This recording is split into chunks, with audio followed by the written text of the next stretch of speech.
Now to the 4th of July escape for tens of millions of Americans. The holiday rush kicking into high gear today as the threat of more severe weather could complicate your travel plans. Dylan is standing by with the forecast. But first, our Emilie Ikeda, she is in Fort Lee, New Jersey, with what to expect if you are among the record numbers heading out the door this morning. Emilie, good morning.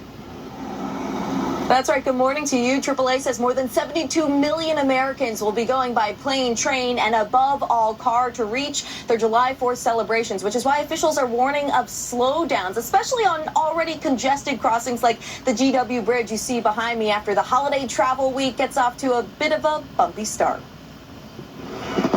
Before those July 4th fireworks are sounding off, a record number of Americans are taking off for their holiday weekend destinations. You have to get out of the city, early enough or you'll never get out. Nearly 62 million people, according to AAA, getting behind the wheel and along for the ride.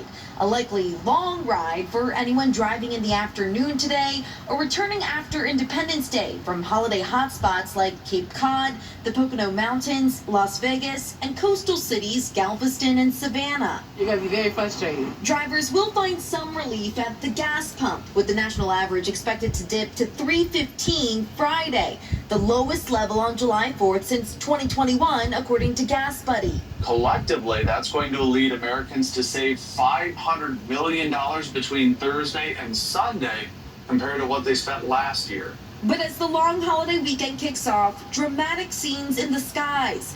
A flight returned to the St. Louis airport for an emergency landing after passengers reported smelling smoke after takeoff. On the East Coast, chaos on a runway in New Jersey. You need to make sure this runway is shut down. We just had 2 planes trying to land. Multiple people injured after a small plane on a skydiving trip crashed, with 15 on board, after the pilot reported engine trouble. Many patients that were coming out of the aircraft were covered in jet fuel. The official cause still under investigation. And in New York City, a dozen people were injured after 2 buses collided at the Port Authority bus terminal, temporarily shutting down the central hub for tourists and commuters. While Mother Nature is also taking a toll, more than 36,000 flights in the U.S. have been canceled or delayed since Sunday, according to FlightAware. Fingers crossed it works out and we can get back home.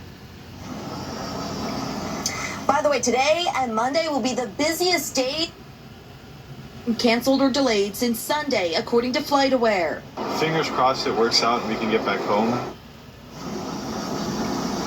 By the way, today and Monday will be the busiest days at the airports this holiday week stretch, with more than 50,000 flights scheduled for both of those days. And for the vast majority of people getting behind the wheel looking to cut back on spending, experts say spending an extra 10 to 15 seconds on planning could save you as much as $10 to $15 at the gas pump, with apps like Gas Buddy and Waze directing you to the cheapest gas stations along your route. Peter and Laura will take the savings where we can. Absolutely. Emilie Ikeda, thank you. We want to bring Dylan in now with a look at the getaway forecast. Gorgeous.